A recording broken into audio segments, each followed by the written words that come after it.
Um, yeah, as I say, I'm going to read the bio. So Sharon Correia, who you can see on your screen, was born in the tiny riverine village of Waroni and has lived most of her childhood in the Berbecian village of Kimbia in Guyana.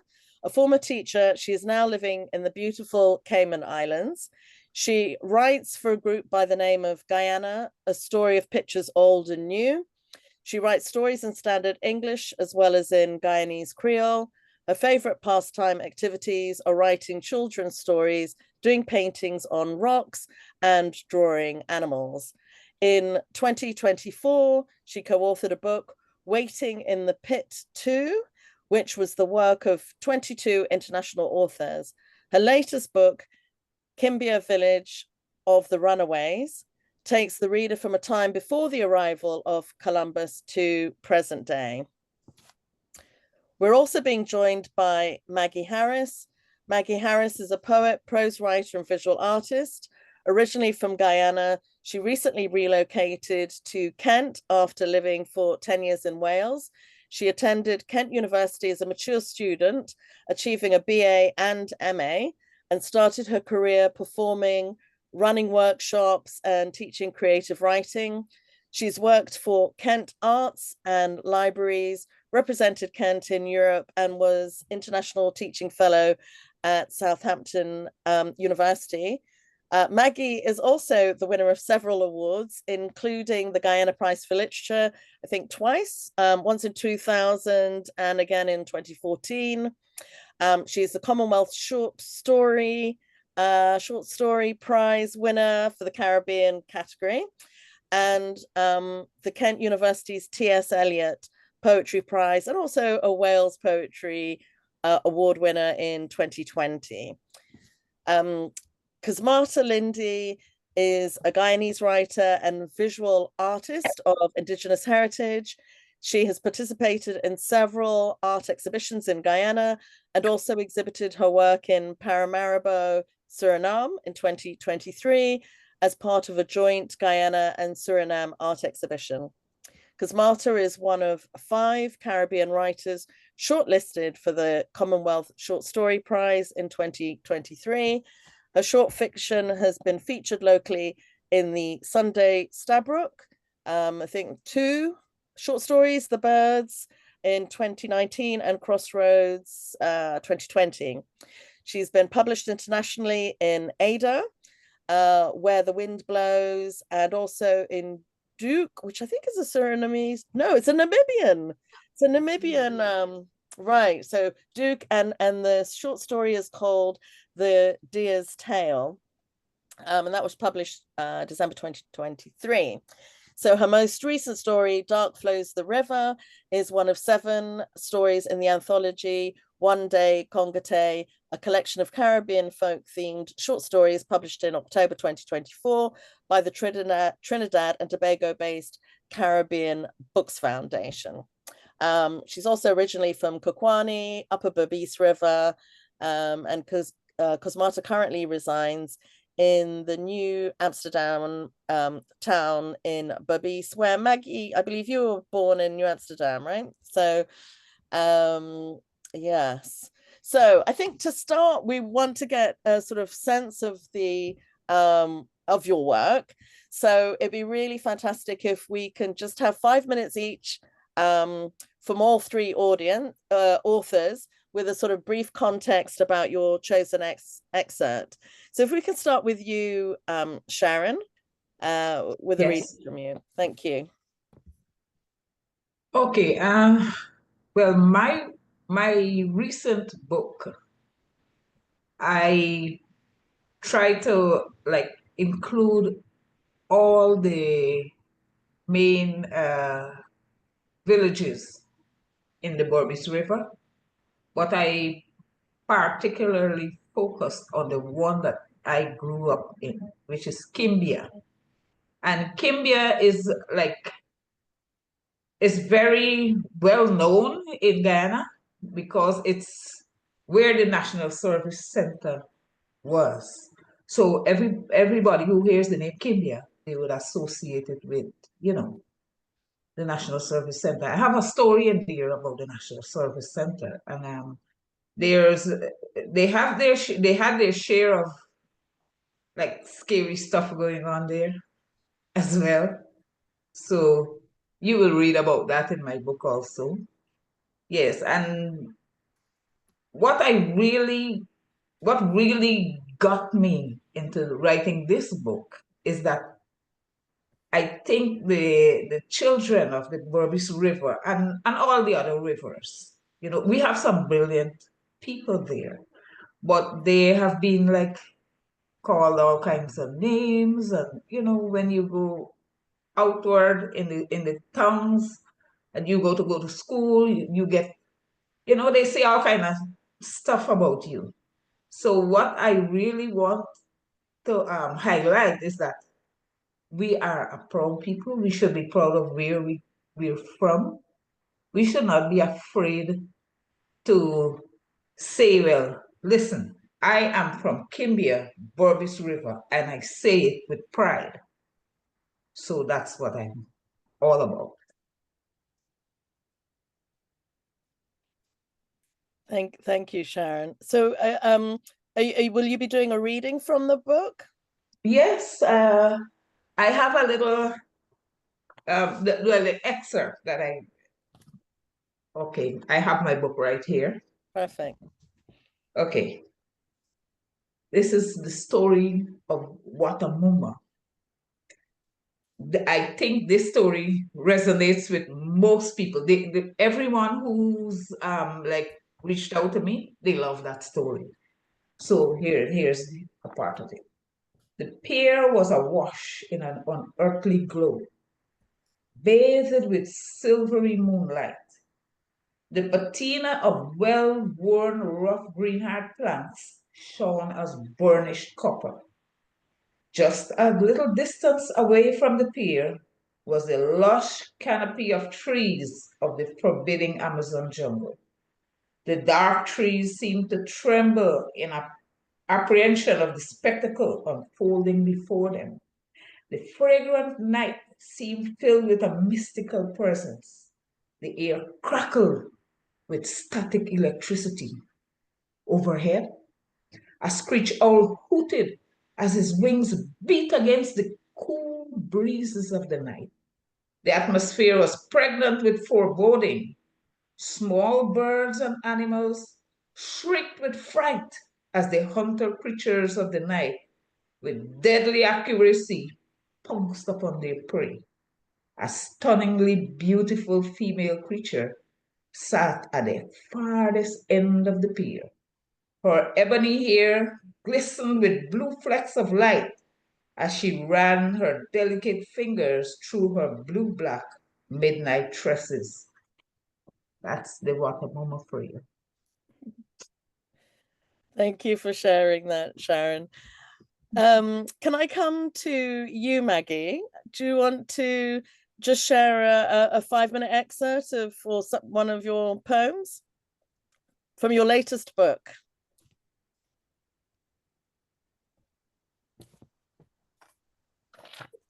Which I have here for anybody who hasn't seen it. I sing to the Greenhearts.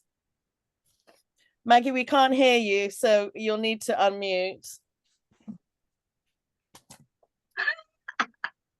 That's a good start. I'm still in shock about those flipping photographs. I'm not surprised. Oh, I'm busy trying not to think about it, but I yeah. know, and I'm thinking Mother's Day, Sunday. You know, Yeah. it's like the devil is trying to get through somehow. Anyway, this book, I will read Oil and Water from it because this is one of the poems that well, it directly deals with the rainforest and discovery and, you know, the whole kind of history. Oil and water. Guyana, Guyana, land of many waters. Guyana, Guyana, land of many waters. There are refugees now in the Caribbean Sea, fleeing from starvation, no electricity. Venezuelans crossing the Gulf of Paria, small boats rocking in the rough black waters. Listen to their cries in the wind. Oil and water don't mix, let me tell ya. Oil and water don't mix. In Trinidad, oil made some rich. Now oil and gas both pumping. And the rich stay rich, but the poor stay poorer. What will happen in Guyana? Oil and water don't mix, let me tell you. Oil and water don't mix. Who remember the man with the ink-stained hands draw around the shape of a calabash bowl, drop his quill in the ink with his long white hand, said, "Here, this land is mine, mine, mine." Who give him permission? No parrot, no jaguar, no lava. Who give him permission? No agouti, no camudi, no manatee. Who give him permission? No greenheart, no mora, no crabwood, no ants, no cassava. Mine, mine, mine. Raindrop paws in the center of falling says, yes, absolutely. Place this teardrop on the Spaniard side, this one on the Dutch side, this one on the English side. Yes, absolutely. The river running crazy like a wild man from way up who know where, some mountain top, some stream. He and Mr. Rain in liaison spit and bubble and run. He get the conversation going, get the conversation flowing.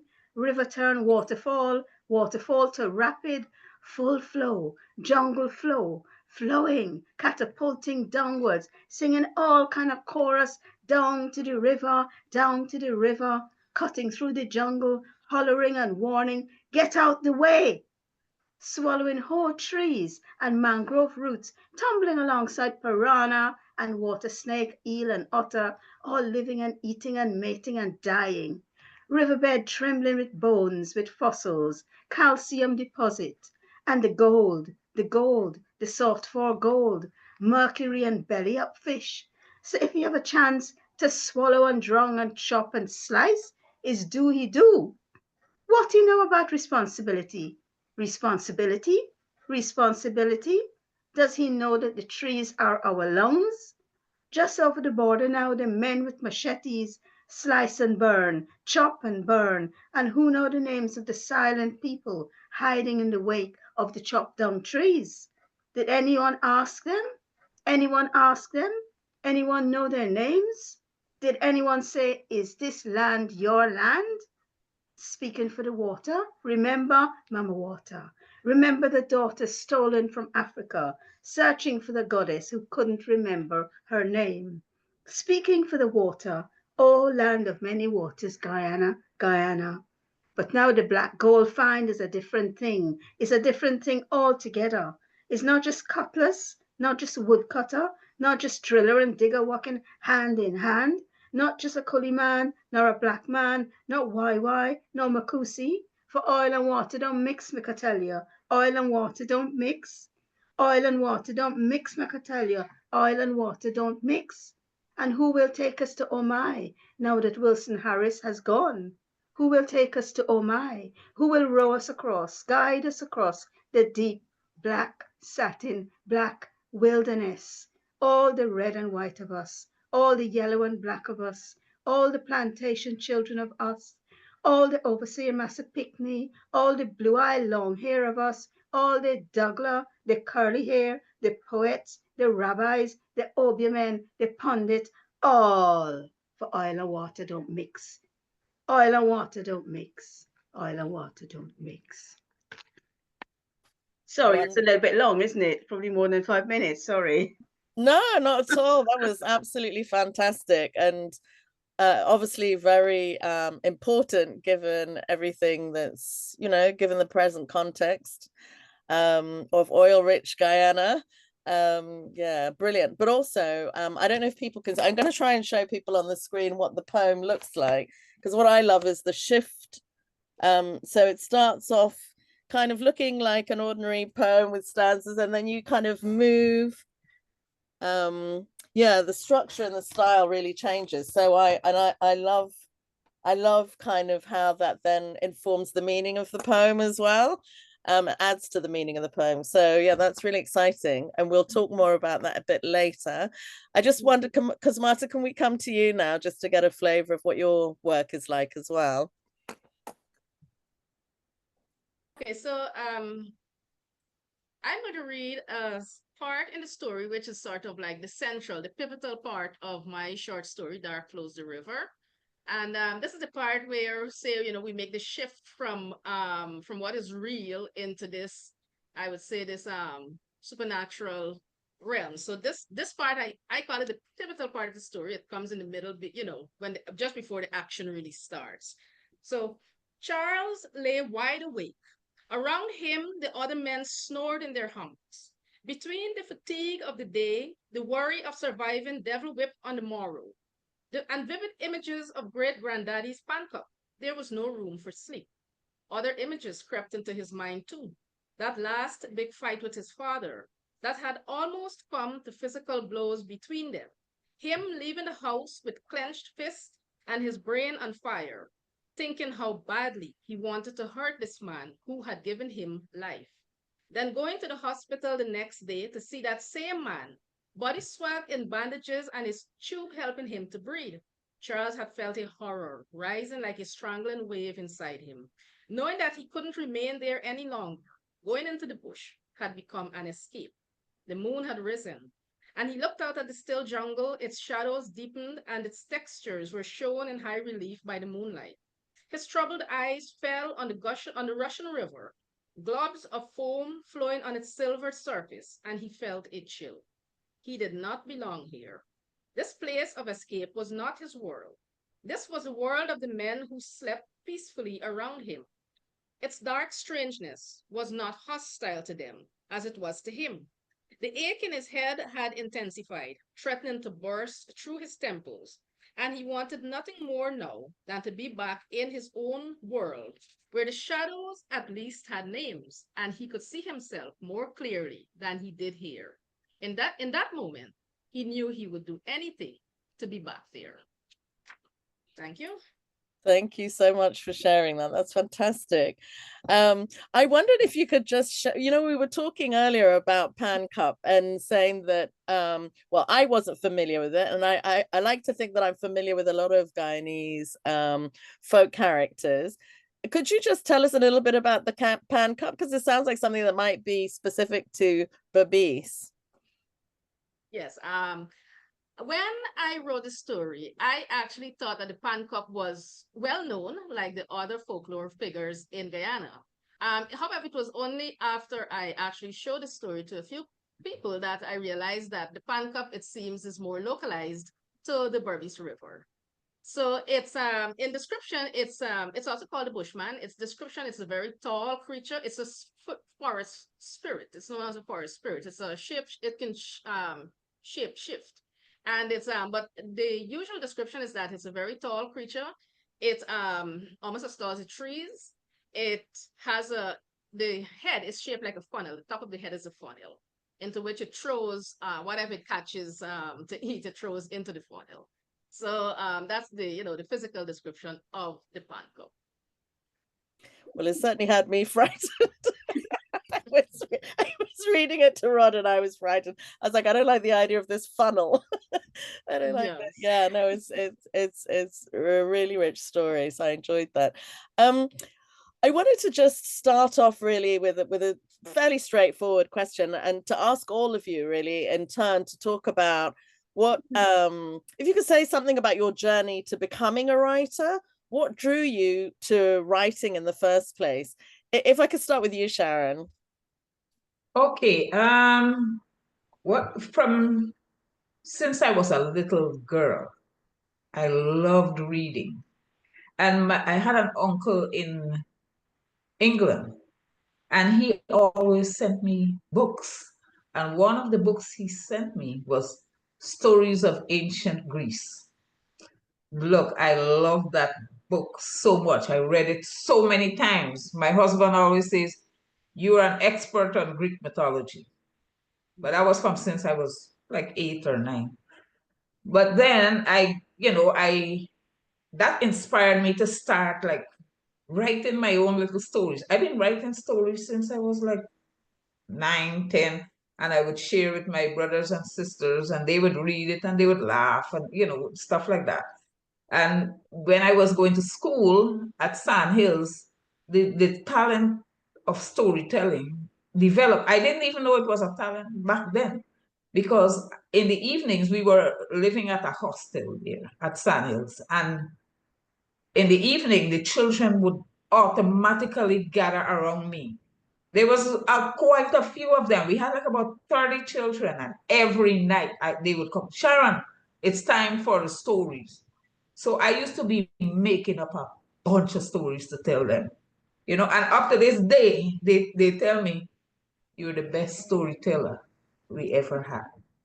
So that's what inspired me. And another book I must mention that inspired me greatly is a book by Joel Gross, and it's called The Books of Rachel. Now, that book spanned a whole like 500 years of Jewish women, you know, and the stories behind it. That book was amazing. So I thought when I was writing my book, I need to start my book from one era and come right through the present day. So that's what inspired me. Thank you for that, Sharon. I just wanted to add to that, actually, if you could say something about Kimbia, because a lot of people here have joined from other parts of the world and certainly haven't been to even necessarily Berbice, but I wondered how large the village of Kimbia was and sort of, you know, what is it made up of? It's not very large, I would say, and it's kind of like, okay, how you would see like an urban village. It's nothing like that. It's people living alongside the river. So the houses are interspersed. They're not very, very close to each other. There's lots of jungle in between. So like you're literally living in the bush. So that's how it is. And water is the main transportation. Nobody can drive. Nobody can like stuff like that. They can drive boats, but they can't drive cars because there's nothing like that there. My husband even laughs at me up to this day. I cannot ride a bicycle. I can drive, but I can't ride a bicycle. Yeah, but it's like that. It's, you know, it's like settled in the midst of the jungle. When you talk about jungle experience, that is jungle experience. Not these, you know, little bush things that they talk. No, this is you talking Amazon jungle here. Wow. Yeah, because I was wondering, because I'm sort of obviously familiar with a lot of the New Amsterdam writers, and you can always feel the jungle kind of looming in the background. Yes. But so it's quite interesting that in the case of Kimbia, you're actually in the jungle. It's kind of that right there, right smack in the middle. Yeah, no, that's fascinating. So Maggie, coming to you, what kind of what's your journey to becoming a writer? I think a couple of things. Reading is one of the major ones. Reading and listening to stories, because my mother still is a brilliant storyteller, and she would just have us transfixed at her knee when she's sitting there in a rocking chair, turn off the radio, and tell us these stories, family stories that, you know, when you're a child and you're listening, you know, and especially at that time, we didn't really have a lot of distractions. You know, you might find one or two cars going down the street, but, you know, a little bit of laughter from outside in the evening. And, you know, when the night drops and you shut the windows and you're ready for story time, you know, that's fascinating. That was the first impression that stories had on me. Plus the church stories as well, going to church and all that. But learning to read, because, you know, at that time, we didn't have TV and we didn't have half the distractions that children have got these days. So reading is something that nearly everybody did. You know, when you swap books, you borrowed books. You know, sometimes you forget to give your friend back the book, so you're gonna have a argue about that. I give you back, and no, I didn't give back. So yeah, reading, and when, you know, you go to school and then you start to learn what the reading actually looks like, you know, on the page. And I just got fascinated by stories and words and language. And, you know, as I got older, I used to write a diary from when I was about 10 or 11. And when you go to school and then you're seduced by all the lovely poems that we had to learn and know and discuss. So that seed was planted, and specifically being in that small town surrounded by the river and, you know, the jungle. Even though we didn't live, I didn't have the kind of close proximity like Sharon and Cosmata had. I had my journeys up the river to visit my grandmother, and also went with my dad a couple of times because he worked on the river. So that whole mysterious outer world was your kind of hinterland that very, very much framed, you know, the little town life. So all of that added to me becoming a writer. Yeah, that's interesting you say that, because I always think it's there's so much to spark your imagination when you're living in that kind of environment, but also you talking about having stories at nighttime. I've always been like, why are Guyanese so into this kind of mystery, ghost stories? You know, there's always something scary going on. And when Rod and I were staying in the Pomeroon, it was exactly the same thing. Those kind of the evening time gatherings, and somebody always had some crazy story, uh, mythological kind of story, possibly true, possibly not true. Who knew? But yeah, there's something about the landscape in Guyana, I think, that lends itself really well to that kind of writing, but also to storytelling, as you say, kind of gathering in the evening. People, oral storytelling is such a thing in Guyana. I can see how that slips very easily into written stories. Cosmata, what was your journey? Yes. Okay, my journey, when I look back on it sometimes, I would call it something a bit of an incredible journey from where I came to where I am today. I grew up in the interior, like Sharon. I can relate to reading being, I think, an important, one of the first things in my life was reading, because I was one of those children who started reading very, very young. And I think maybe it comes naturally to people who read a lot, that the time comes when eventually you do want to try your hand at actually writing stories. But to be honest, I think visual art came before writing for me. I actually started writing seriously maybe around 2011 or so, but I've been doing art since I was a child. So I think I just like Maggie said, I think reading might have been one of the most important things to me when it comes to, I would say, developing my writing. I also have this background in the sense that I was homeschooled. So I actually do not have, an academic background in that sense. So for me, the journey has been one of, like I said, it's kind of incredible. Sometimes even now when I look back, I think, how on earth did I get here?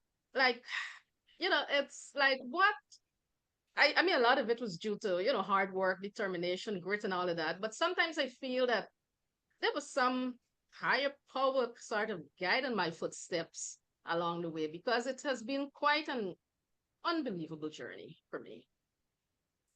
Thank you for that, Cosmata.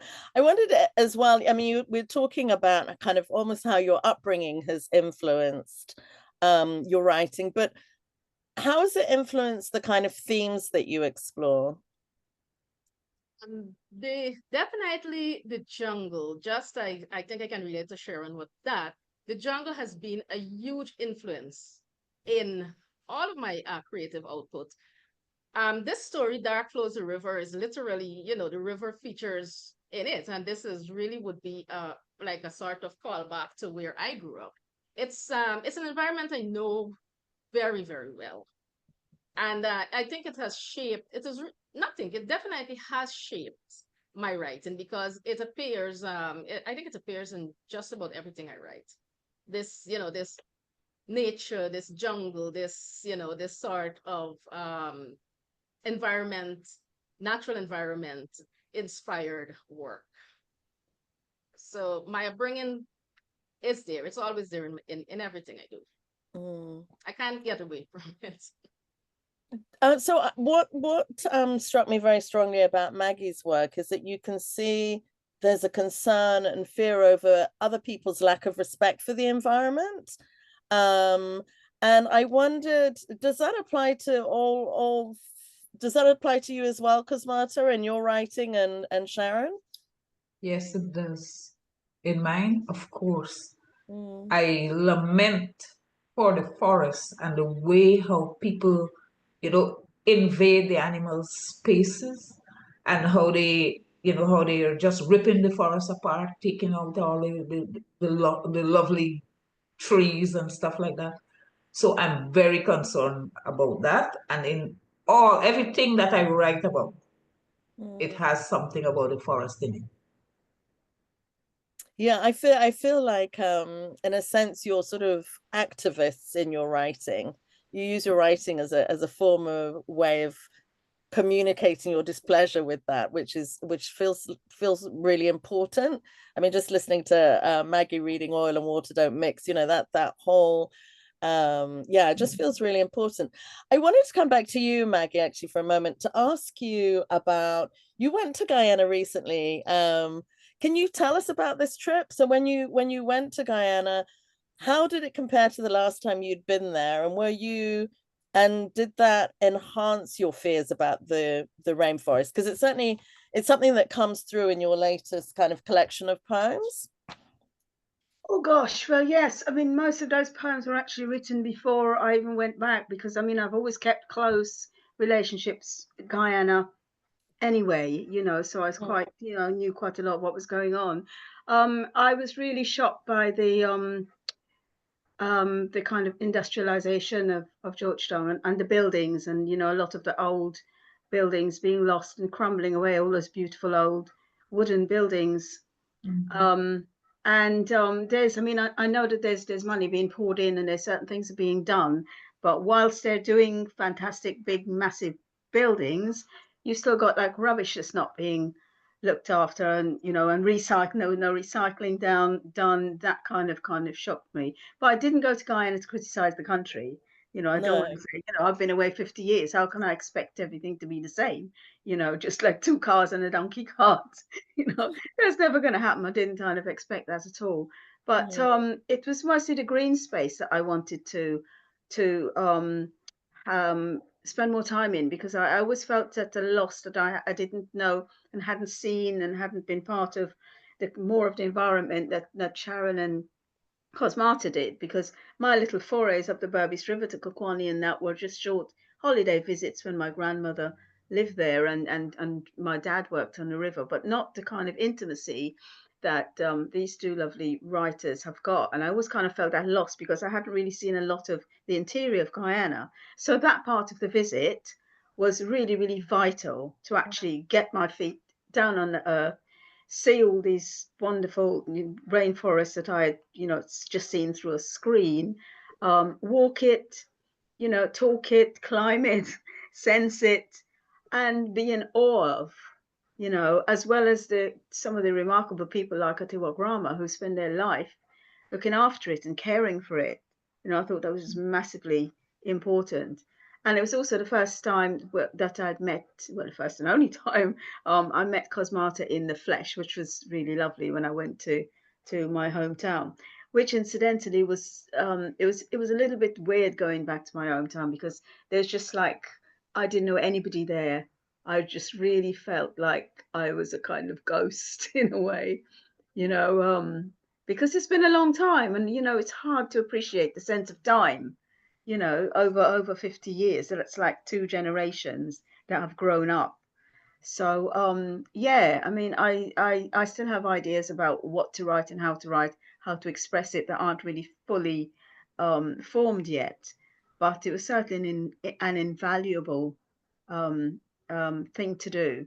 And you know, I mean, it leads to all these communications with people like yourselves, which is part of the reason, you know, I always like to, you know, keep collaborating with people, and visits and journeys, and sharing, you know. So Was there so you made me curious now. So which were there poems that came directly out of that village, that visit, that are in this collection?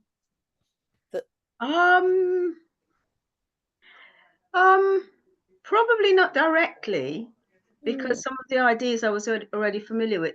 The last poem certainly was, which connects the whole collection. If you can recall that one about the trees, about the Jumbi tree, the very last poem. The Greenheart weaves a tapestry of songs, of yes. songs. Yeah. Yes, that came after I went to Guyana, so I really needed that journey to get that kind of closure in a way. Yeah. You probably know the tree I'm talking about. Yes. Where you've got to drive round, when it was a Gumby tree. Yes. And I kind of linked it into something that's going on over here as well, and the mass cutting down of trees and building and all that kind of thing. Yeah. And there's also a poem in there about Jackie Kay, about grandmothers, and about women in art as represented by the Rossettis, all the beautiful white women in nature. And I was thinking about different women of different ethnicities as how they're portrayed. So all those kind of ideas came from that visit, which is quite interesting in a way. No, absolutely. I'm just sorry, I know this sounds totally nuts, but I've just seen somebody's name pop up who wants to get in. So I was just checking very quickly if they're on our list. And they are on the list. Okay, so I'll let them in. Sorry about that. Yeah, so that's really interesting, because I had assumed, I mean, I love the front cover of the book, Maggie, and I wondered if you could tell us a little bit about it. I mean, where does this image come from? That image is by a digital artist who's Guyanese, who lives in America, and he does. It was the first time my publishers actually found his work online, because I really wanted a Guyanese artist to front the cover of our book. And I did approach somebody who Cosmata knows, who didn't kind of get back to me, which is a shame. I had another image that I had, which was an Indigenous painter, an absolutely beautiful forest painting, but couldn't get any communication going. So my publishers found James Mingo, who's a painter of that painting, and he paints all these beautiful pictures of old houses in Guyana, and that painting is called House in Stanley Town, and Stanley Town was just right at the edge of New Amsterdam. Yeah. Yes, and it's so precise, as Cosmata, you and Sharon will testify, really, some of the old buildings, he's spot on, isn't he, with that painting? Have you seen it? Have you seen the cover of the book? Are you addressing that to Cosmata? Yes, I was asking Cosmata and Sharon as well. Yes, I did. Yeah, I saw the cover. I have ordered it on Amazon, but it's taking a little while to get here. Oh, well, I hope you get it eventually, and thank you for ordering it.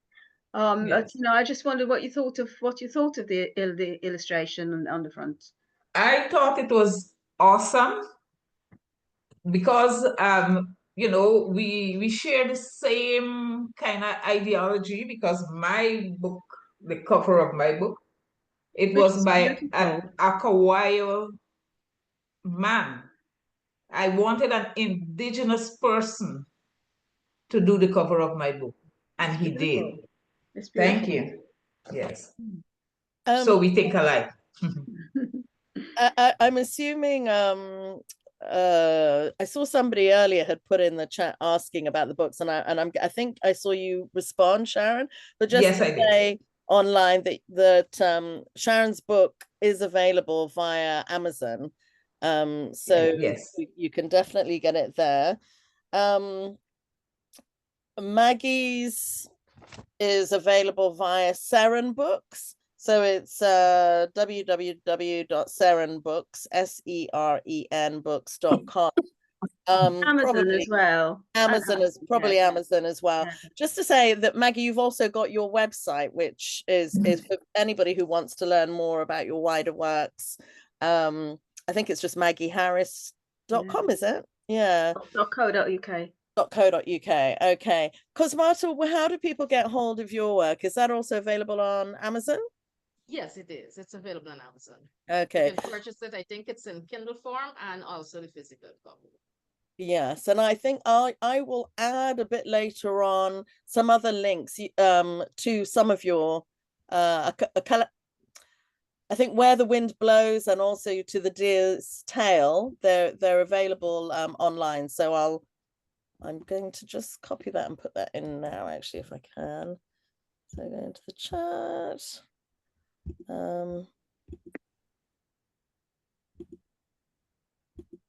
Okay.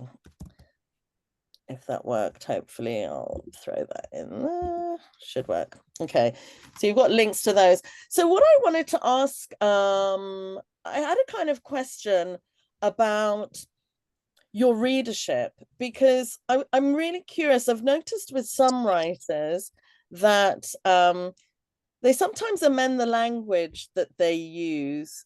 And I guess because of international kind of their international readership, maybe.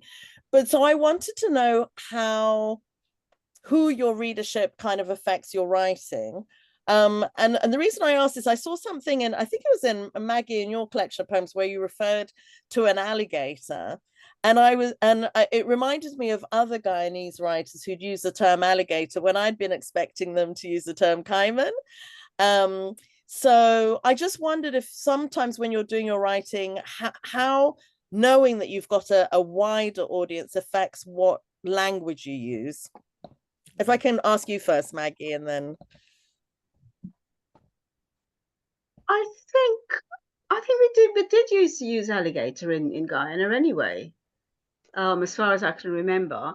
But apart from that, I am very conscious of how I use language. Yes, because most of all, we want people to read and understand what we're trying to say.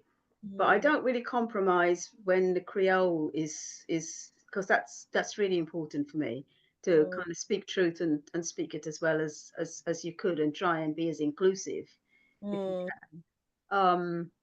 But when I was rewriting Kiskadee Girl, the memoir, I was aware very much of the language, when we were talking about Indigenous peoples, for instance, how do we address them, the names of the tribe, do we say Amerindians? So it's and I did kind of raise that subject, because we have got to be aware of language and how it works and how it changes. So it is quite important to, be aware of that in your writing.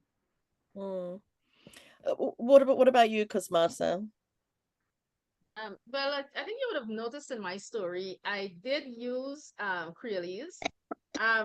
But I think in my case, although there were words that were, say, spelled in the Creolese format, I was more concerned with the speech patterns being true to the local way, the way that people speak here.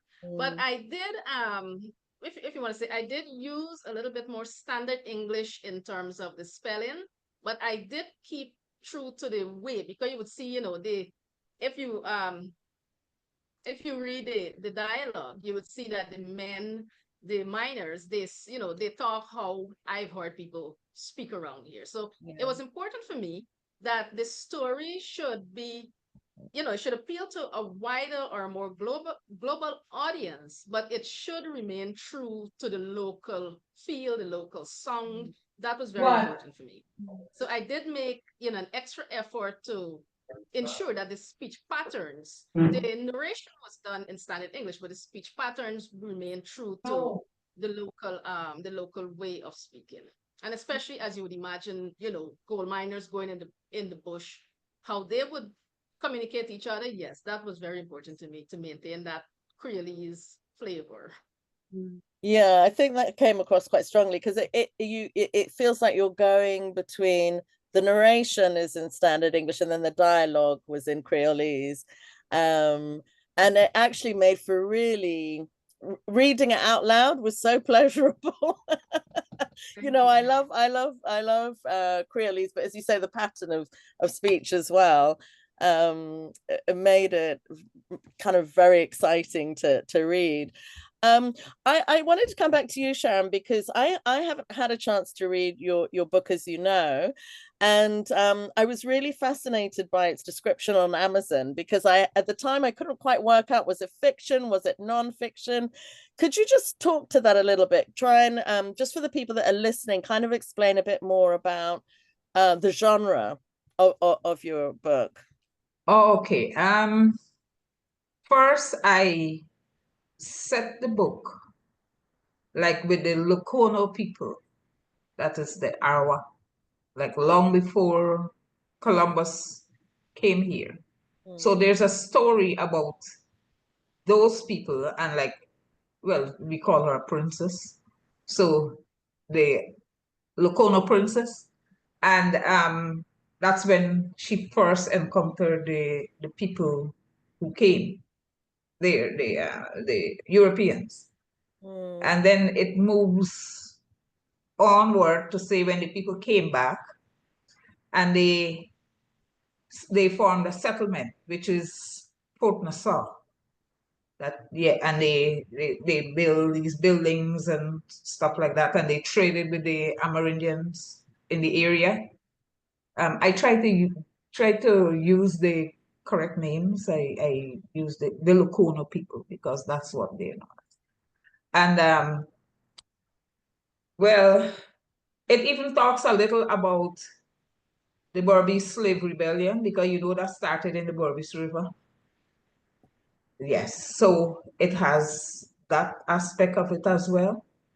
Yeah, and okay, and after all that happened, then I was checking the names of the villages, and there's a lot of Dutch names like Fort Nassau, Juliana, Hollandia, all these places, right?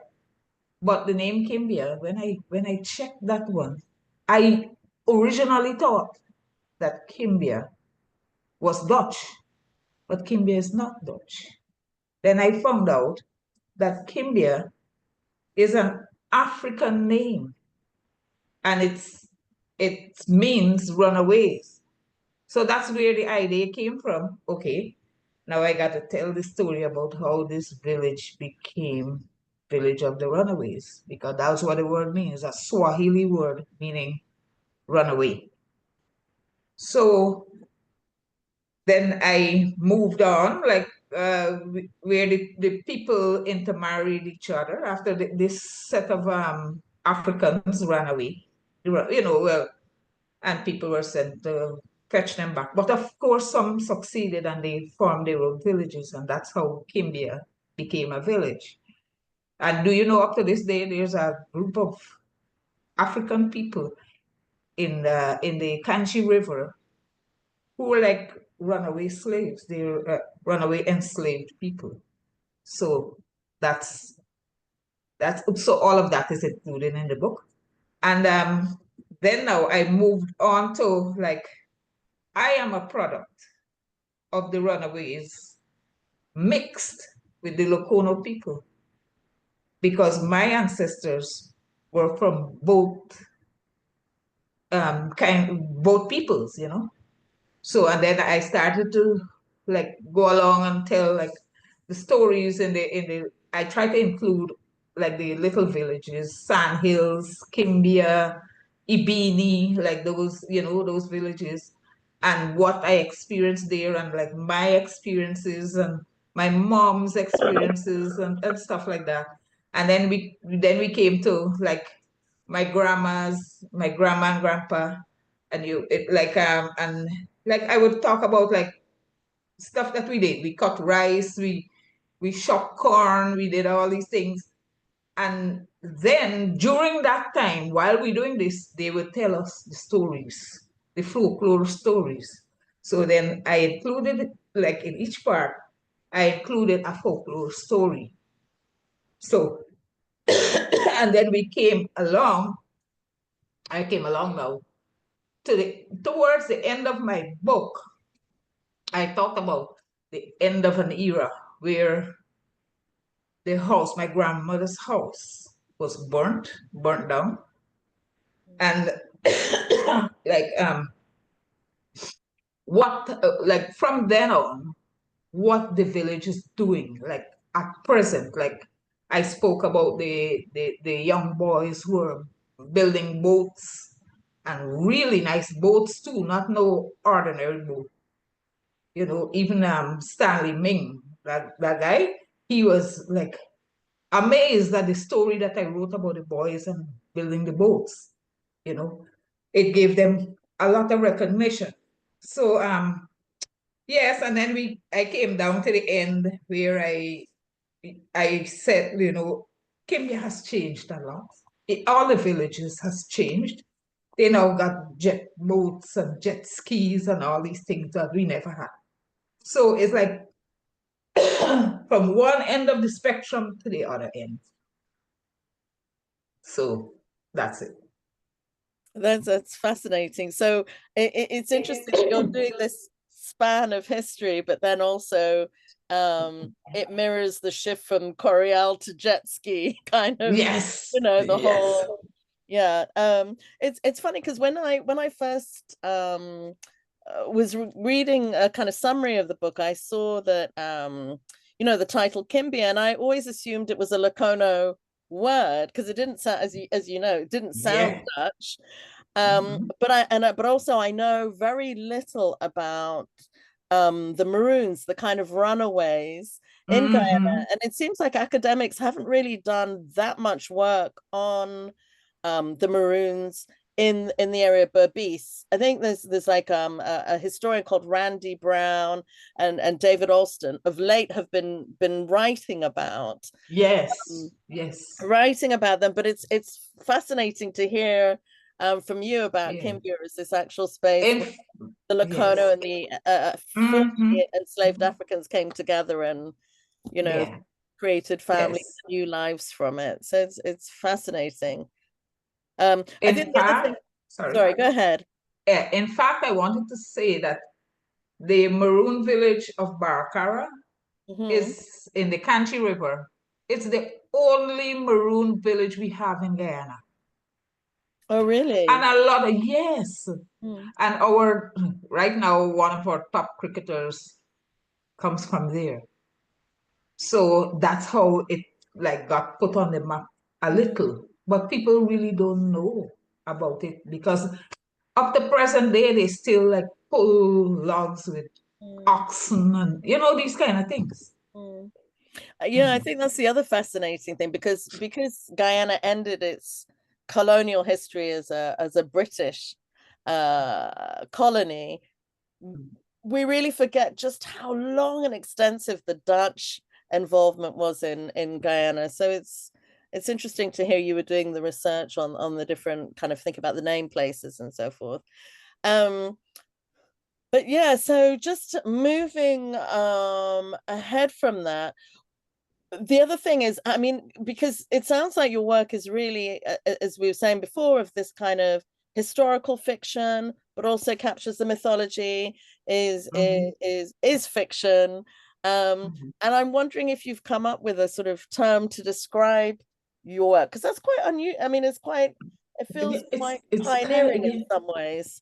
It's unusual. I say historical fiction, but then there's also nonfiction in there. So it's kind of cross the genres, you know, a bit. So yeah, I find it, even for me, I when I finish writing it, I'm like, you know, my book is a kind of a strange book because it has all these different genres, you know. Yeah. No, it's fascinating. So I just wanted to come to you, Maggie, to ask you a little bit about your kind of typical writing process. I mean, I feel like you're quite, I almost want to say prolific. You seem to like, writing seems to be something that's, I'm guessing, is almost daily. Is it daily? No? You just maybe it's because I'm following you on Facebook and everything on Facebook, you're here and there and reading poetry and writing and no, I'm just really random. It's really funny. I'm actually trying not to write too many poems because they just haunt me. They will haunt me at 5 o'clock in the morning, and I think, oh, not another bloody poem. Here we go. And then my husband will say, I say, can you listen to this? See what you think. Oh, is it long? Is it going to be long? That's what he says. You know. But it's no, so I haven't got any kind of order unless you're involved in a book like that Greenheart was, where you're communicating with the editors and you're doing kind of final you know, final things and, you know, making it kind of be part of a whole, that sort of thing. It's I mean, I wrote most of those poems over the last 5 years. And I have got other poems, but because I go out quite a lot and read them as my friend Jo, who's there, she lives in Kent, Jo Eden, she will know that there are a lot of poetry events that happen. So we've got the chance of going and sharing our work. And in a way, when you do that a lot, you probably don't think a lot about publication that much. I mean, I can do, you know, there are lots of journals and places where you can write and you can be very prolific and send them off. But I don't very much. I think it seems that I've got a lot of books because I've lived so long and I'm so old. I'm not accepting any of that right there. I do wonder. But I wanted to ask you though, because you know, whenever you do a collection, it does feel like it's held together as a thematically somehow. They feel very held together, and I always just wonder, well, do you store up poems for years until they all kind of, you know, find a way of coming together in one collection, or how does it all pull together in the end? Not really. I write what I feel like at the time, obviously, whatever is kind of, you know, and that poem's journey, it's either going to go one way or the other. If the theme kind of really gets into my head, like the lemon, because I see, you know, I found him on the beach and wondered about his journey, so I started thinking about journeys, and so I did write poems that were on that theme. Um, and with the new one, with the Greenheart, it had to be something to do with nature and plants because that's just my thing. I you know, I've got an allotment, I've got a garden, I spend a lot of time gardening. I lived for 10 years in Wales where there was an enormous garden surrounded by woodland. So I did have a lot of time to think, and gardening, as those of you who are gardeners will know, that it's funny when you're a gardener because nothing is ever completed. You know, there's always the hope of tomorrow, and you've got this vision of when whatever you know are planting, if it's going to take root or if it's going to become something. So you've got that reflective kind of thinking all the time, and poems come like that as well, you know. So yeah, so it's quite a kind of random organic process. Interesting. How is it for you, Cosmata? How do you have sort of routines around writing, or how does it normally work for you?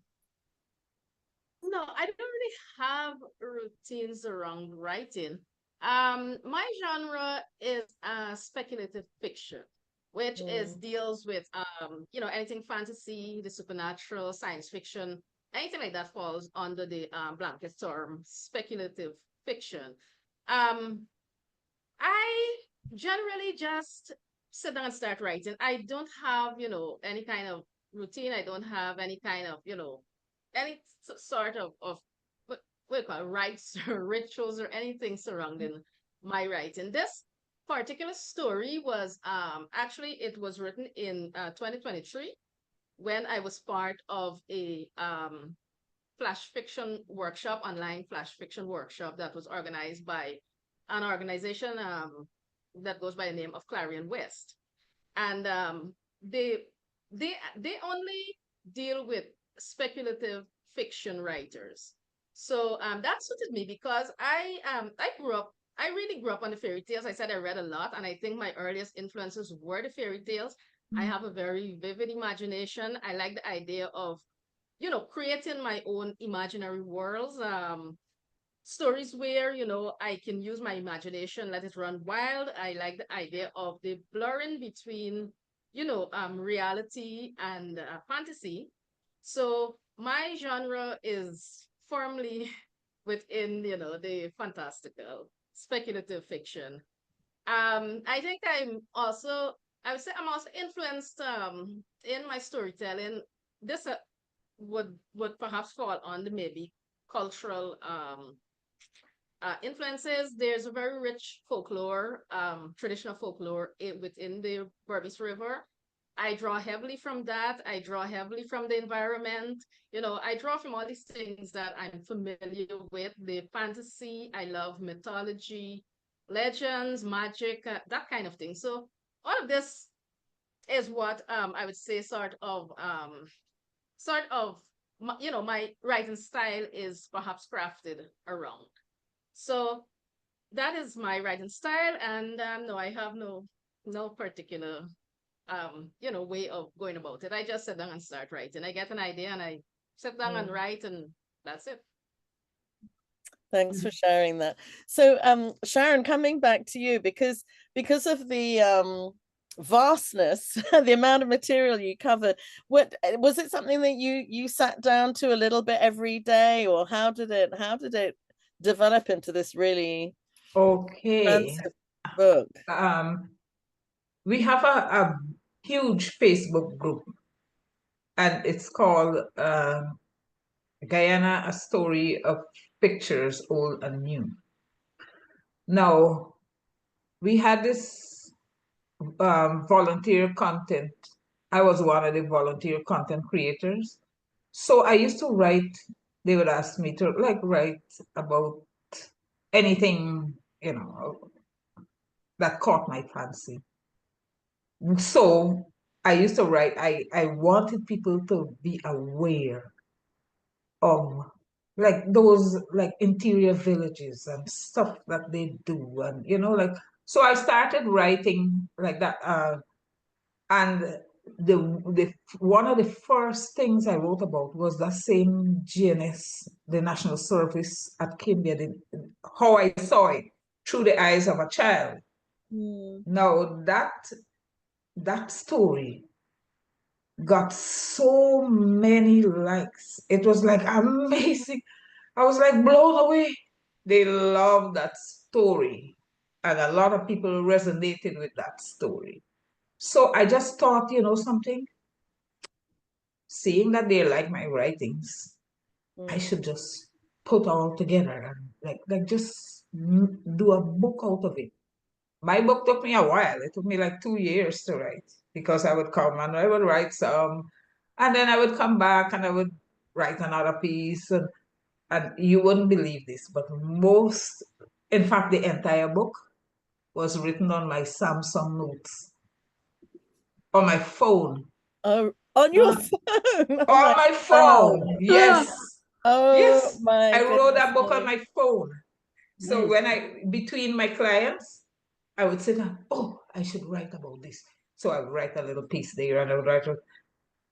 Next thing I know, I got 47,000 something words like that. I'm like, oh, whoa. So that's when I decided I got to put it all together. So that book there, you're looking at that book, it was written on my phone. That's totally not what I was expecting you to say. That's amazing. Wow, that just shows you what you can do when you're determined and when you're inspired, I guess, because I'm still yet to deal with Edgar Middlehouse has written a story called The Drums of El Dorado that he wrote in the 1930s in those old school exercise books. There you go. He's got like 13 exercise books with his writing scribble out, and I've been painstakingly trying to go through and transcribe it. But I find it mind-blowing when people can just, it's so much easier on a typewriter nowadays, I feel. But it's very interesting to hear how you've done that. So I wanted to sort of ask, sorry, did somebody have something? No, you said typewriter. You age yourself. It's laptop.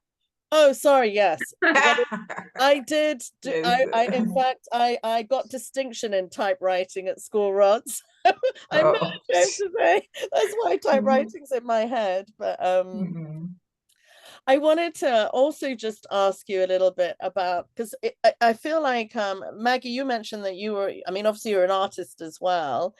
And Cosmata, I know you are. I'm not sure, Sharon, are you an artist as well? Yes, I am.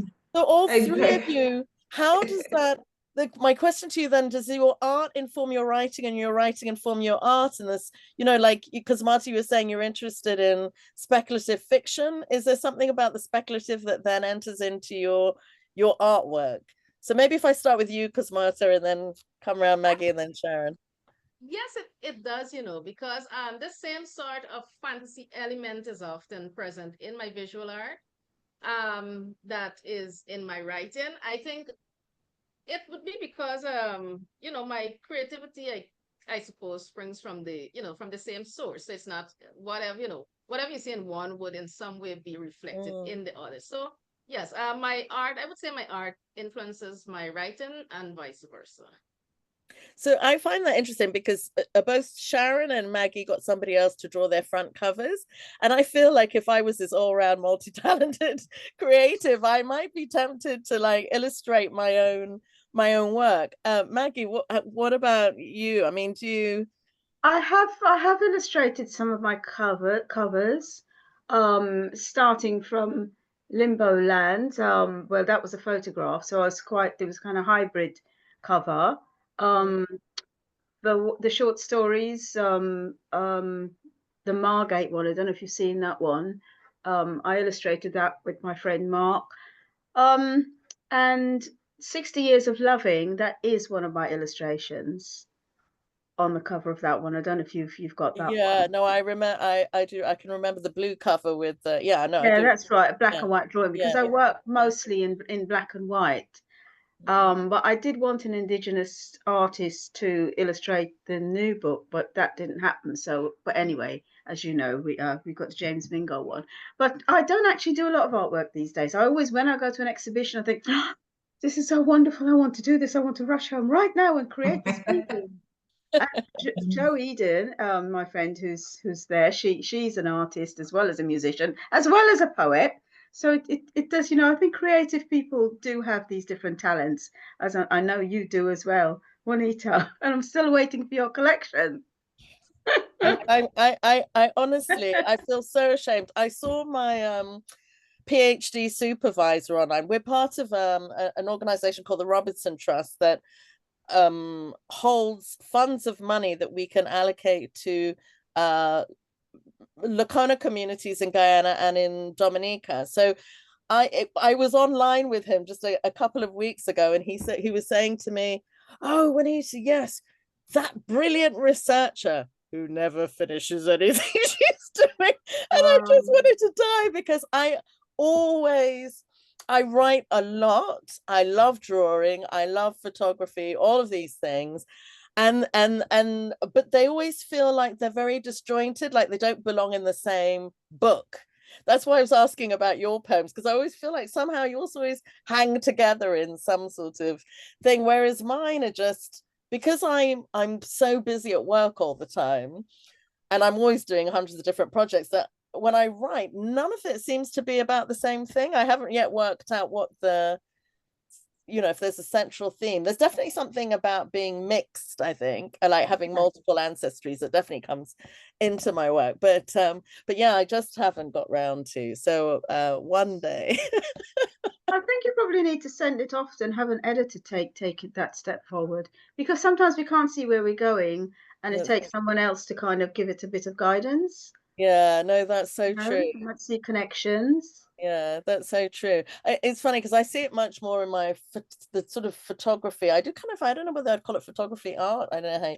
I like doing photographs and then playing with them to create something different. But I see much more, there's more commonalities in that than there is in my writing. But I'll get there. I'm writing a book at the moment that Rod is definitely going to hold me to, that I think will be called Hauntings, but it's about my relationship with Edgar Middleholz because I just have never been able to shake him off. He's just someone that's always haunting me, but was always haunted himself.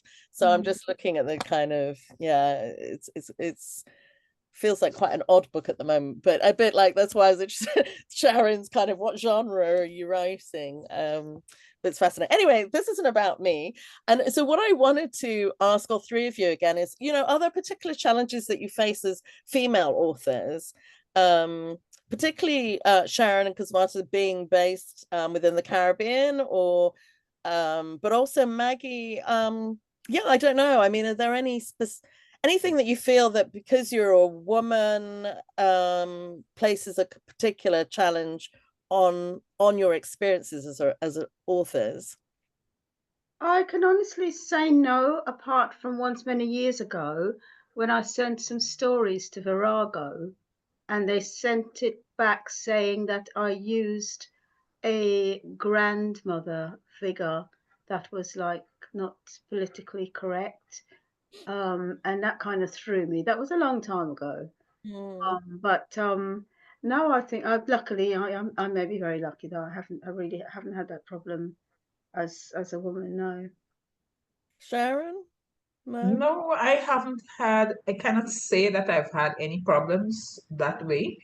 In fact, I tell stories at church, in my church, to the children. I do a lot of children's stories.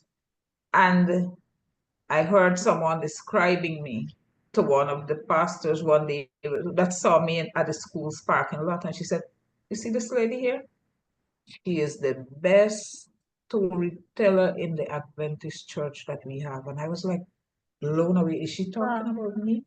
But then what they did, they had the school's week of prayer, and twice, 2 years in a row, they asked me to be the speaker. So I must have been doing something right, you know. Absolutely. Cosmata? I think on my part, I would not say I've actually faced any particular challenges as a woman writer. There are challenges, general challenges faced by, I would say, creatives in Guyana, writers, artists, but this would include everyone. For me personally, I think my challenges have been more on a personal level, in the sense that, like I mentioned before, I did not have the sort of background that other people might have had coming into writing. So in a sense, I literally came out of nowhere. So there was always this feeling of having to prove myself not only to others, but to myself, to say that, I can do this. And I think in a way that maybe made me more determined, because there's always this sense of having, something, I can do this. I need to prove I can do it. I need to, I need to prove that it doesn't matter where you come from, as long as you have the ability, you can do it. So my challenges, I would say, it was always been on a personal level. I need to prove that I can do this. Yeah, I can relate to that as well. I think part of what hesitation I feel in terms of publication is I'm not yet convinced I'm good enough, which I think is, yeah, it's just something I need to kind of work on. But I wanted to be able to move over to the audience and give them the opportunity to ask questions, but I had a final question, I guess, for all three of you, which is, what are you currently working on? What can readers expect from all three of you in the future? Sharon? Who's going first? Maggie, you can go first. Yeah. Not actively, because I've got this new book, so I'm actually working on promoting that at the moment, which does take quite a lot of work. Which I like. I like collaborations. I like organizing things. So this year I'm actually just kind of trying to publicize the book and to go out and do some readings, which is quite hard. Are you going to be traveling nationally then in the UK? Yeah. Yes, I am. So that's my thing at the moment. But before we kind of move on, Ronnie, can I just add to the discussion by saying that that's three writers, we kind of met online through Jamie, Jamie Pablo, who is a Guyanese digital artist, ex-football star, and all-round wonderful, enthusiastic, passionate person, and we've got a lot to thank him for, in that we met and that he actually got so many Guyanese artists and creatives together. Sadly, Jamie died suddenly last year, which kind of left us quite bereft. But he's did so much in that short time. I'm sure Sharon and Cosmata will agree with me. Yes. I was trying to remember how long he'd been having these kind of online discussions for, because I could remember him doing a lot around Guyanese culture. But he sort of appeared, I suddenly heard about him one day, and then maybe within a couple of years he had already passed. So I wasn't really clear. Do you know, I mean, could you tell us a bit about Jamie? Had he been doing it for a long time, or? Well, I think the others probably joined earlier than I did, but I think he was running it for about 2 years. And I just happened on it because he did a lot of sharing on social media, and he would have a Saturday event where anybody could just join in, and he would share our work, and and then he started to focus on bringing people's work and give us like guest spots, didn't he, Cosmata? That's what he used to do. Yes. Yes. Yes, he had a page, I would say, a group. It was called Creole's Corner, Mm, spelled with a K. mm, And that was where we used to read, well, he asked for like Creole's stories and Creole's poems and Creole's, everything Creole's. So I used to write stories for him in Creole's, and he would ask me to read it, because we got a real Guyana thing going on, So yeah. yeah. Yeah, I'm just seeing a couple of comments popping up in the chat. One from a Nancy who's saying, he was a late bloomer in the literary arts, and he'd started writing during the time of illness, apparently. So yeah, it was very sad. I mean, I just remember he was such a wonderful personality. Yeah. Very warm and Yes. engaging, so Mm, yeah, I think he passed just over a year ago. yeah. Yes. But Yes. yeah, thank you, Maggie, for reminding us, and also just for letting us know how the three of you met. I wanted to come to you though, Sharon. What's your next project? Oh, my next project is it's kind of a deep one because it involves my children. Uh, I don't know, well, you wouldn't know, but I lost 3 kids, and the last one was in 2017, and she suffered from a autoimmune disorder. So the book is like centered around her, and like it's called The Stranger Within.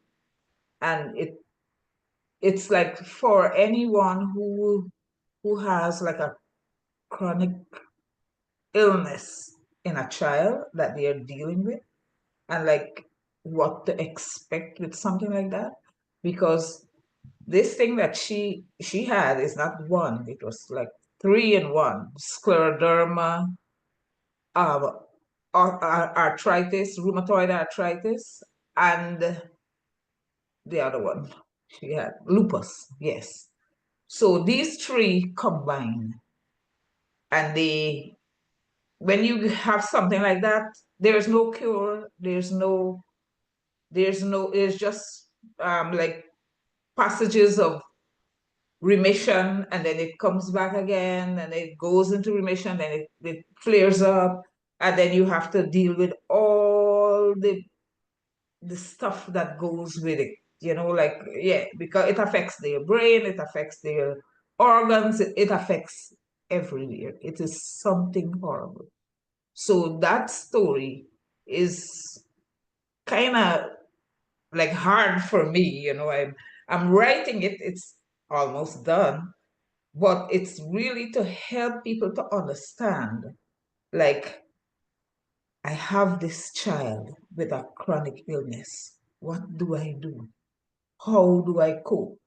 People look at me and they say they don't know how I'm standing, how I do what I do. And I say, well, first of all, I'm very religious. I focus on God. And to me, that has been like my backbone, the thing that makes me like cope with every difficulty that there is. So that book is it's kind of it's a really touching book. I write a little excerpt sometimes from the book, like when it's her death anniversary, and man, everybody is bawling because they ask me, They say, just this little piece, and you have me in tears, you know. But it's what it is. I have to tell her story. I promised her before she died that I will tell your story. That's it. Well, I mean, I applaud you, Sharon. I don't even know. I can imagine how difficult it is even just to talk about it. But also just you saying that you lost 3 children. I can't even begin to. Yeah. I don't even know what to say to that. Apart from, I'm sorry to hear that. But I'm glad that you're putting your daughter's experiences into writing. I know. I read a book by, I think it was Fred Degar wrote a book about his journey. He had prostate cancer during COVID, and he wrote a book. I've forgotten the title of the book. But it was an extraordinary book to read. I mean, when I first heard about it, I thought, well, do I really want to, Yes. sit through and read this story of all the pain and the angst? But it was a very powerfully written book. And it just completely transported me into that space. And in terms of the understanding. So is it when you say, is it written more as a sort of biography or is it meant as a sort of, a kind of help, a book that's aimed at helping other mothers who are going through a similar situation? Yes, yes. But it's like kind of a biography, but mostly to help other mothers who are going through similar experiences. It might be cancer, it might be something, but Yeah. it's like a chronically ill child. So it's aimed at like helping them to cope. Yeah. Cosmata, can I come to you and just ask you as well what you're working on at the moment? At the moment, I would say I am working on both art and writing. I don't really have a particular project in mind.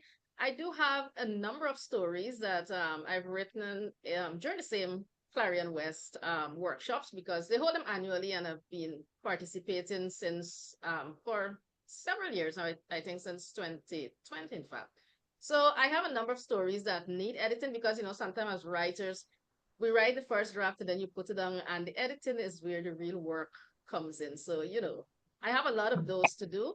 I have a collection I have been working on, I would say forever. I'm not sure. I am not sure when it will be finished, because a lot of the stories that were meant for that collection are some of those stories that have already been published, and then you're left wondering, should I still include them in the collection or put them out now because they have already been published, or just work on the ones that that are still that still need the work. So I would say I am still working on that collection. I am working on my art. So for me, I think I actually work with writing and art together. So sometimes I am working on the art, I put aside the writing, and then when I work on the writing, I put aside the art. So working on both currently.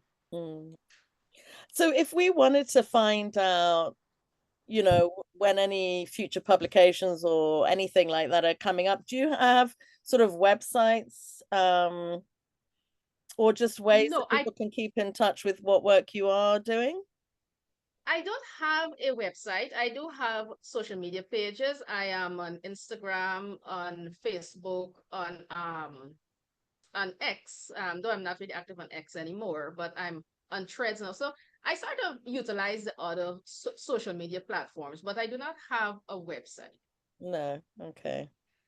Maybe don't have that. No. Okay. All right. Well, we'll rely then on Maggie to update us on Facebook if you, because it'd be wonderful to. I mean, I'm really. I don't know if Sharon, if it would be possible to have a short excerpt from your forthcoming book about your daughter, but it'd be wonderful to hear it because it sounds very different. I mean, it sounds totally different as a genre from your earlier the stories of Kimbia. Would that be okay? Yes, that would be okay. Thank you. Just a second. Sure. I'm conscious of time. If there's anybody in the audience that wants to ask a question, can you just put your names in the meeting group chat, and then I can come to you shortly afterwards. Thank you. Okay, here goes. The nurses put her things together. They gave me her bag. That bag was the saddest bag I ever had to carry. Her sister and I got home, and I went into her room. I held close her favorite clothing, those pieces that she would never wear again. I smell them. They smell like her. Her presence is everywhere. I can almost hear her voice admiring her last purchase, a small gray leather crossbody purse. I have that purse. I cannot bear to part with it just yet. I am remembering the last day she was at home. I had watched, woefully helpless, as she gathered her little one in her arms. The hug seemed to go on forever. I swear I could hear the shattering of my heart. It was a chain reaction. I am hugging my baby for the last time, and she is hugging her baby for the very last time. Thank you so much for sharing that, Sharon. I mean, your writing is so powerful. It's really beautiful. Thank you so much. Thank you. Wow. Maggie, can I come to you? Would you be willing to read one more poem from your collection? You're on mute. This is one. Some of the poems are about plants, as I said, and this one is about the vegetable, Mr. Plantain.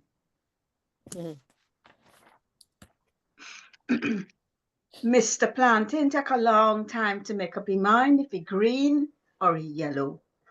Mr. Plantain don't know if he want to be fufu or plantain chips. He don't know if he can be sliced long and fry and sit on the side of chicken and rice.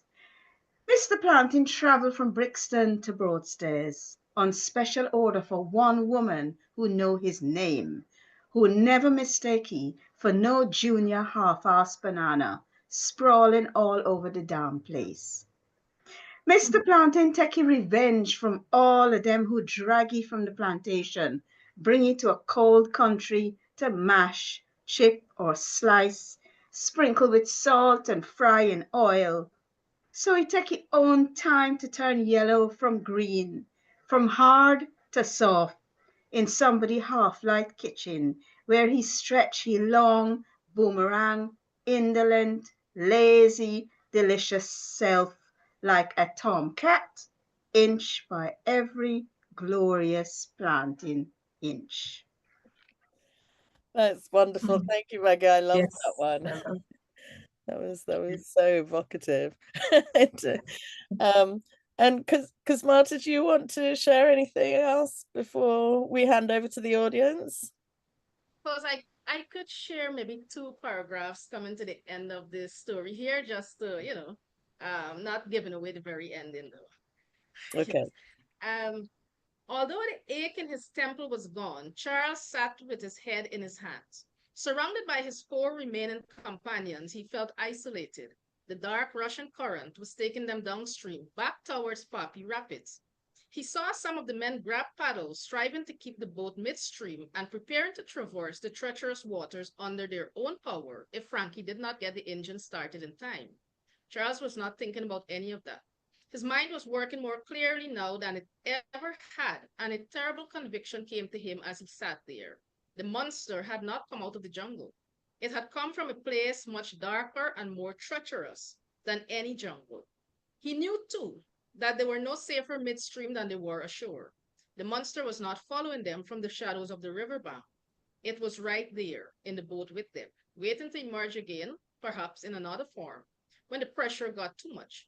He didn't want to think about Tony or where he was right now. Tony's constant taunting had not warranted such retribution any more than his father's domestic tyranny had.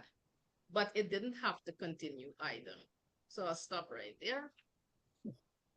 Thank you so much, Cosmata. You guys have just been fantastic. Thank you so, so much for spending well over an hour, actually much longer than I was anticipating, but you were so interesting to talk to.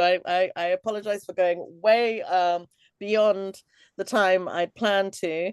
And but I would love to now, if I can, just bring in a couple of people from the audience who want to ask questions. So I think we have, I did see Cynthia. I think you were the first person that popped up your name. So Cynthia, feel free to unmute and pose your question.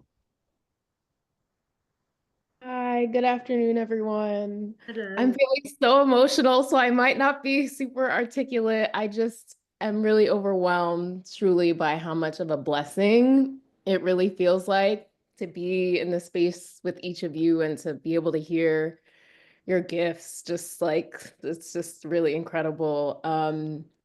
I guess a question that I have a lot of questions, but I'm wondering if any of you feel, called to reflect on this, but what do you feel like it is about the Berbice River that evokes this kind of artistry?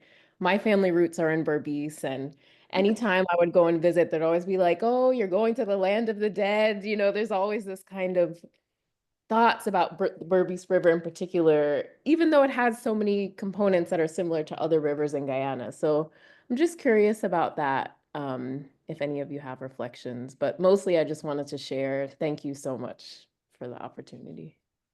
Well, thank you very much for enjoying it and saying that. Thank you so much.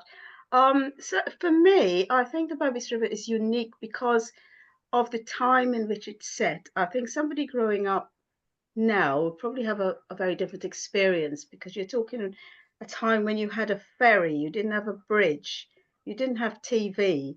Everything was massive. It was a metaphor to go anywhere. They called it the Jumbie country. You felt that country come to town if you went to Georgetown. You were made to feel like you were a small little person, but we had our pride and we had some excellent artists and writers and teachers, and really fantastic. I had a fantastic education. I cannot fault it. There's just something unique about, I think if you're surrounded by a river, not surrounded, but mostly a river and the jungle and then countryside, it does have a kind of encompassing feeling about it, but particularly because of its past as well. We can't forget its past, and all the beautiful Berbice River with the lovely names, which was once plantations. You've got all that tension and trauma and history. So I think all of that adds together to make it a really unique landscape. I think actually I'd love to add to that, Sharon, because I think we tend to think of Guyana as one whole now, but I think it's worth remembering historically you had the three counties that kind of operating almost as countries on their own, and Berbice is very much the kind of the home of the Dutch over a long period of history, and New Amsterdam was for the Dutch the home of their cultural center, and you can see that this kind of the culture of Berbice gets handed down from generation to generation. But also Berbice is unique in that because of the 1763 Berbice uprising, which, I mean, it predates the Haitian Revolution. I mean, they almost achieved exactly what Haiti achieved in the long term. But I've always been struck by something Randy Brown said about he was a historian who wrote a book about the Berbicians, in that uprising forced the Dutch to ameliorate slavery in the area so that they provided this is the only group of enslaved people in the world who were able to take their own masters to court. So there's this kind of level of sophistication about Berbicians that happens quite early on. And you see, like, women were taking husbands to court. Women could take masters to court if they felt that they were being you know, because the Dutch had this kind of levels of punishment, and if their punishment exceeded the allowed amount, you know, so you've got people who, even before emancipation, are already engaging with the kind of structures and systems, but culturally as well. It's just really fascinating, I think. And you forget that there are these really old families in Berbice that are passing down traditions from one generation to another. So I think there's something about that, possibly, where you see, you know, these writers like Wilson Harris and you know, Jan Carew lived in other parts of Guyana as well, but he spent some time in New Amsterdam as well. Oh gosh, I've forgotten some of the names, but yeah, it's definitely a unique part of Guyana in terms of the cultural outpourings that came from there, but also in terms as well of the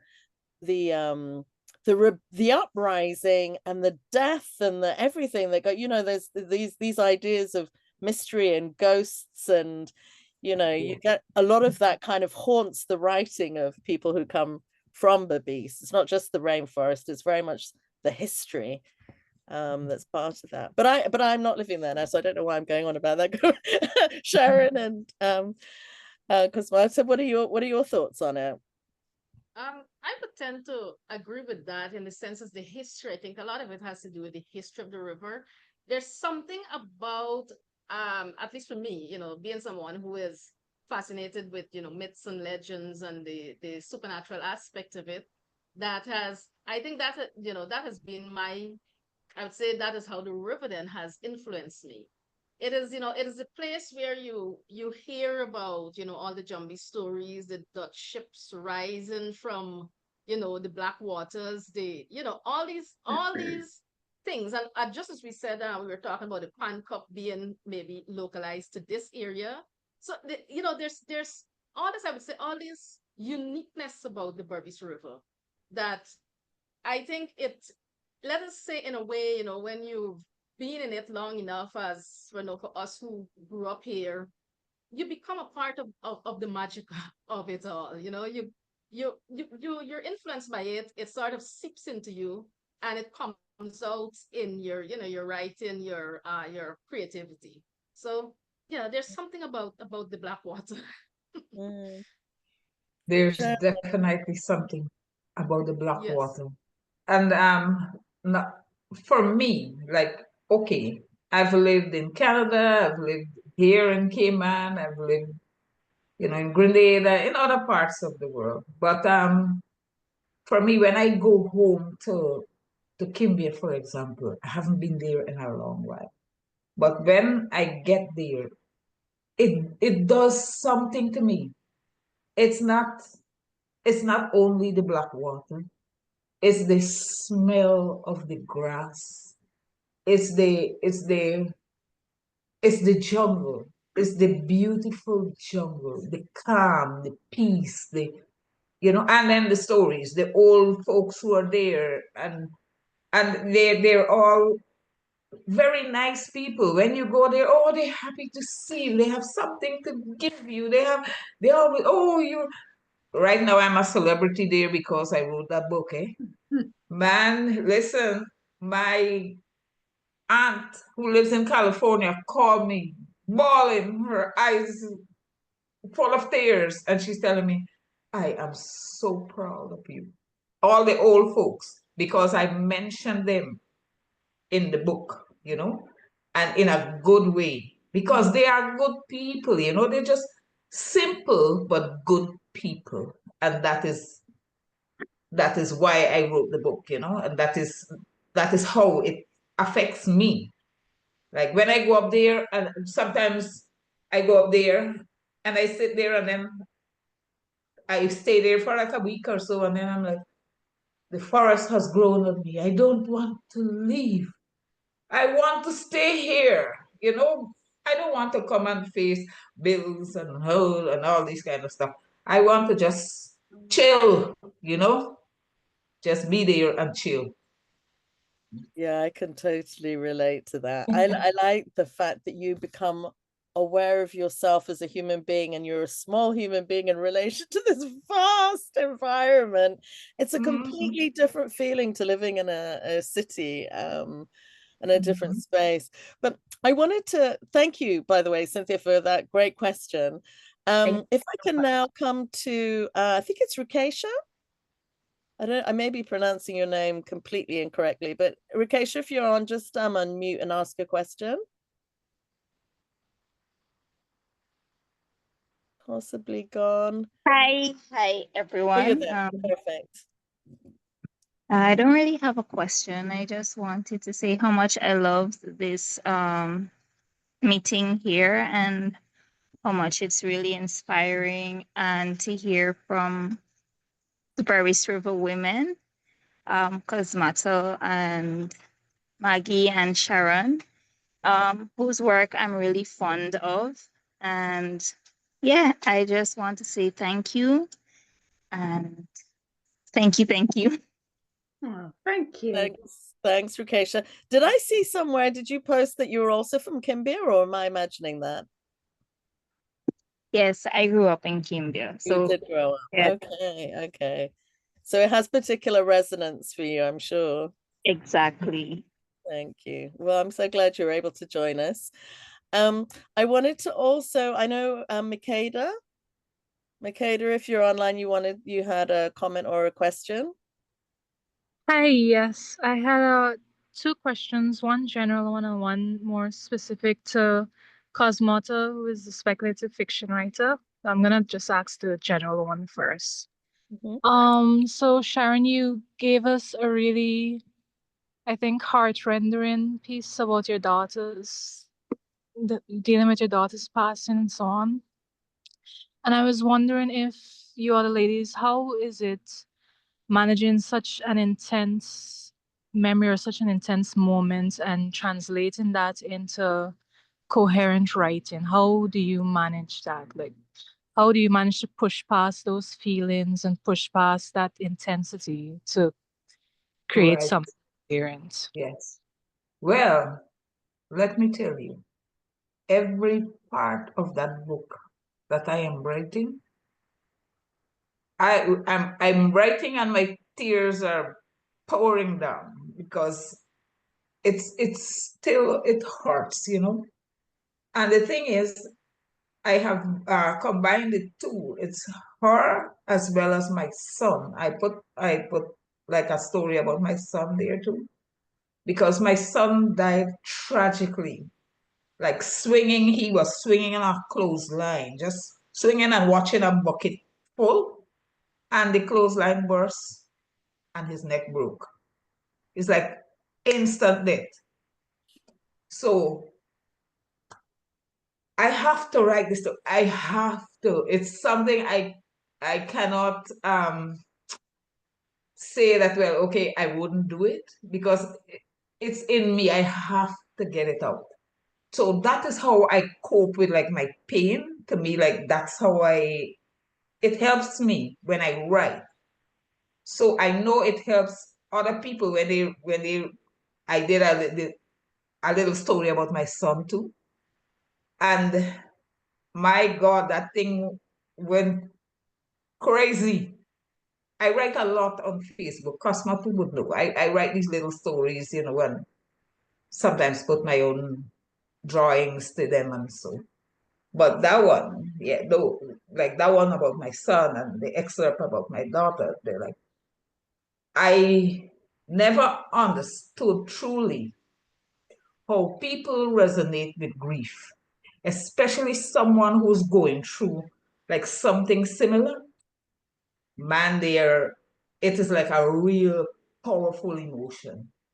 So they read my stories, and then they can say, well, okay, they usually put a comment and say, yes, it happened to me, so happened to me. And you know, and we connect in that way. So and they are able to, like, we are able to see that, well, you know, we can still survive. We can tell our stories, but we are still surviving. Yeah. Is there a level of it being cathartic in a way? Does it, I mean, does it help take a little bit of the pain away somehow? Yes, it Does it does. transfer? Yeah. It does. Mm. Wow. Um, yeah, I mean, again, a really shocking experience. I can't, but I mean, I'm glad to hear that at least in the writing, there's some kind of, I guess psychologists call it sublimation or something, you know, slightly you can transfer some Yes. pain into the writing. And then it has the same effect for the reader who's also suffered a pain and helps them in the process. So it's a very powerful thing to be doing for other people to benefit from as well. So Yes. thank you for that, Sharon. We had another question from Joe Eden. Joe, do you want to unmute and ask your question? Comment?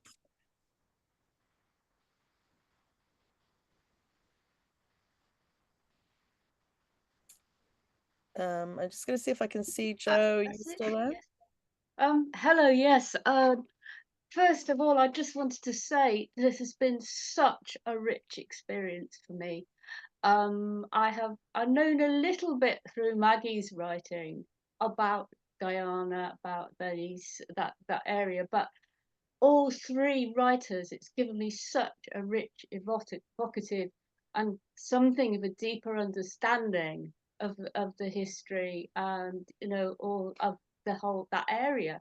So I just want to say thank you to all three of you for this. This has been a fantastic experience, and you are all three of you just such great writers. So leading on from that, I kind of think of myself as being an emerging writer. And what bit of advice would you give me as an emerging writer in kind of following my own journey?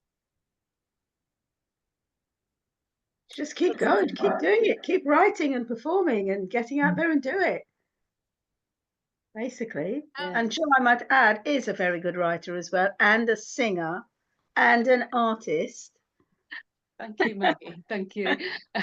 Thank you so much for listening. And it's really appreciative when people are interested in Guyana as well, which is, and I just thought it'd be lovely for the three of us to kind of do this together. And I'm so grateful for you all saying yes, and for Juanita for hosting it. And thank you so much. Not at all. I mean, absolute pleasure having the three of you share your work. I mean, obviously I'm familiar with Maggie's work, but I hadn't heard about your work, Sharon, or Cosmata. And it's been a very enriching experience for me, and I'm sure for all of our listeners. So I'm really delighted that we were able to pull this off. Really pleased to hear there are people both from within Guyana in the diaspora and those who aren't Guyanese. And it's really wonderful, again, as Maggie said, to have other people enjoying Guyanese literature.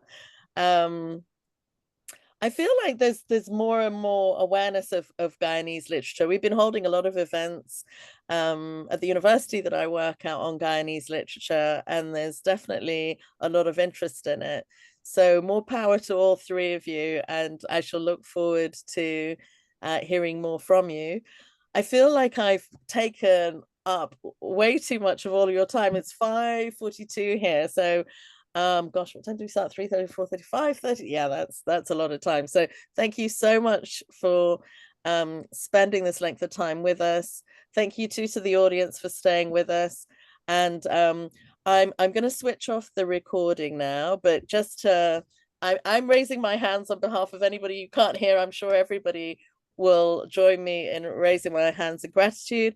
Also to extend for everybody who's in the UK, a very happy Mothering Sunday to you all.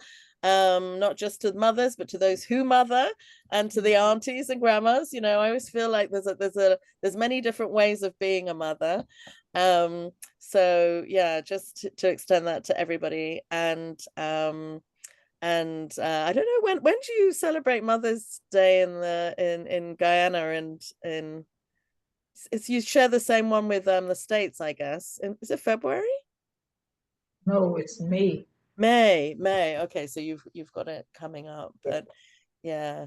So many thanks to everyone. I'm going to, with this recording, once we got the recording, then I'll upload it onto YouTube. So if there's anybody here that's interested in looking at past events that we've done, we haven't recorded every single event we've done, but there are, I mean, I think there's about 20 odd recordings online where you can hear about history or art or literature or tourism. We've done so many different types of events. So if you're interested in that, go to our YouTube page. And also just please, you know, share links that you find interesting with other people so that more people can learn about Guyana Speaks and join us for fantastic events like this. So thank you so much again, everyone. Thank you very much. Thank you. I'd just like to say before we close off here, you know, I've expressed my thanks and my appreciation to Maggie for coming up with this idea, to Anita for being such a splendid host this morning, to Sharon, to everyone else. I really enjoyed this session, even though I guess we went a little over time. I didn't even feel it. So thank you all. Thank you all. Wonderful ladies, wonderful viewers, for your support. Yes. Thank you, everyone. It was wonderful. I really, really enjoyed it. Thank you so much. Thank you, Sharon. Thank you, Maggie. Thank you, everyone. Okay. Let me stop the recording.